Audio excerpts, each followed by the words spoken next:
Hi, I'm Tinny from minibulldesign, and today I'm going to talk about alcohol fuels for my stoves, or for any alcohol stove. There's a lot of confusion on what fuel is good, what fuel is bad, and I've gotten a lot of emails from people telling me that I was using the wrong fuel, and it's really, not that much information out there, but it's really misunderstood. So, okay, we're going to straighten this whole mess out. First off, right up front, I want to say that if you're burning a stove and it's not vented to the outside with a chimney, then whatever the byproducts or whatever you're burning is are coming into the air. And as far as I know, everything that burns gives off carbon dioxide and carbon monoxide, and you don't want to be breathing that. So I think it's pretty safe to say no matter what fuel you're burning, wood, alcohol, Coleman fuel, whatever, you don't want it in an enclosed environment where you're going to be breathing it, because it'll kill you. Doesn't matter whether it's ethanol, methanol, what it is. It's just not a good idea. So don't use any stove that free burns fuel out into the air inside of an enclosed space. You can cook under the vestibule of a tent where you have air flowing, and that's okay, but don't close the door and get an enclosed environment. It's just not safe. Always cook in a highly ventilated area. The more air, the better. Okay, that having been said, I'm going to start off by defunking this right here. This is denatured alcohol. Okay, now theoretically, denatured alcohol, they even recommend this for marine stoves, alcohol stoves, and theoretically this is 99% ethanol, or at least 90% ethanol, which is grain alcohol, which is in all alcoholic spirits like rum or whatever, and you can drink it, it won't hurt you. It'll make you a little dizzy and a little high, but sometimes you get a buzz off it, but it wouldn't hurt you. Unfortunately, denatured alcohol is just that, denatured, and to denature it they put something in it, and different companies use different things in different amounts, and I wouldn't even dare guess. I don't think they stick to any one thing, because the smell from batch to batch changes and the burning characteristics from batch to batch change, so I really don't know what they use. All I know is they put it in there to denature it, which means to make it non-drinkable.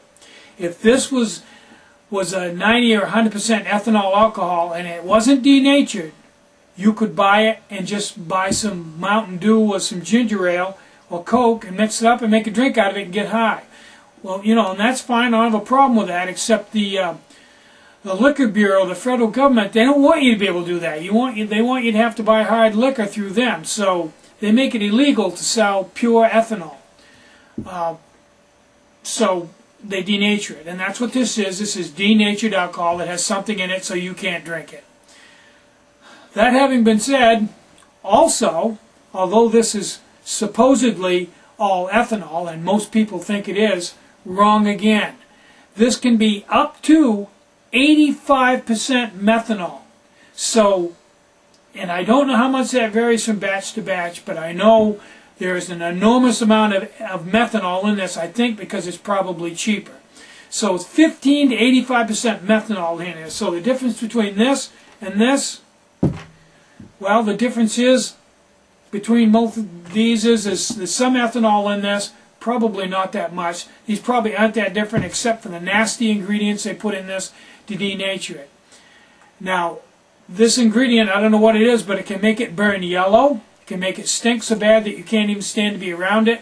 It can leave a brown residue inside of your stove, and it can vary from one batch to the next. So if you're doing testing, you can't use this, because when you go to the next can, you've got a totally different product. It might be 15% methanol and 85% ethanol. It might have bleach in it, transmission fluid. Who knows? This stuff is a wild card.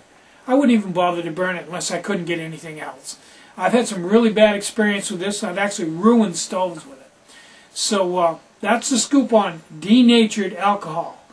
It's not reliable source of fuel for alcohol stoves, but in a pinch, it'll probably work.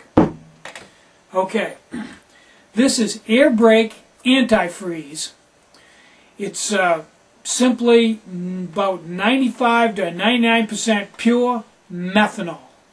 Use it in air brakes to remove the moisture.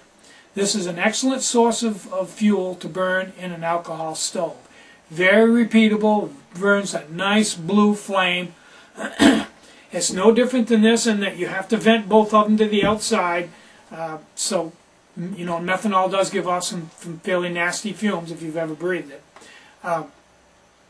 This is good stuff. This is one of the things I recommend. Very repeatable, works great, burns hot.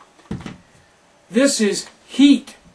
Gas line antifreeze. You put this in your gasoline gas tank to displace water and condensation.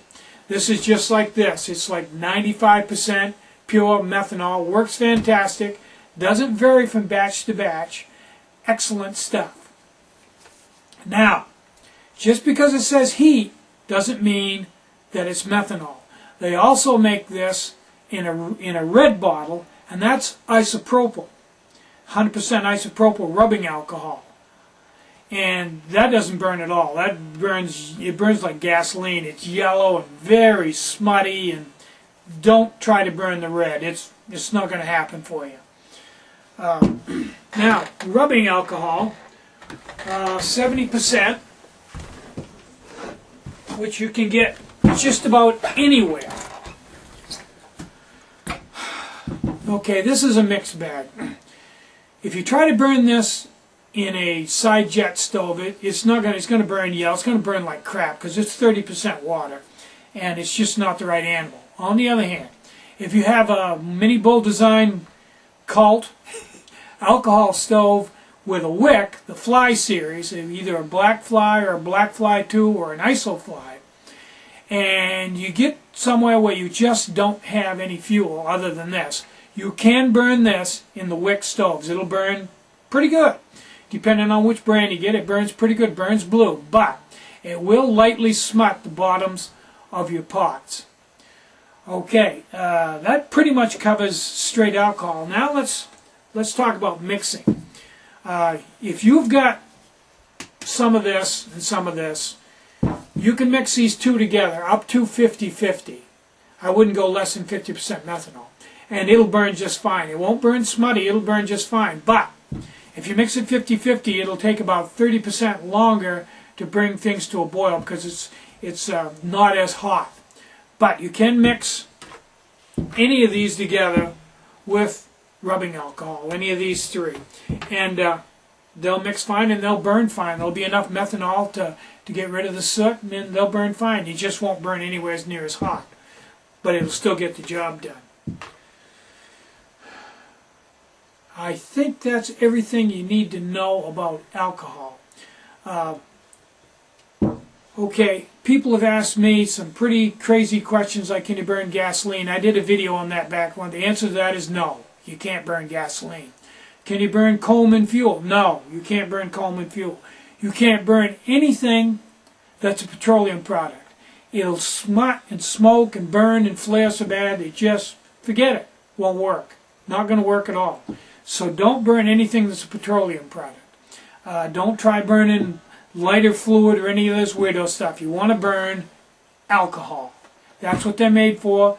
That's the reason why they call them alcohol stoves. So don't try to burn, you know, fingernail polish remover or anything, and it won't work. It's got to be alcohol, and it's got to be 90% pure. Okay, I think that covers everything to do with alcohol and other fuels.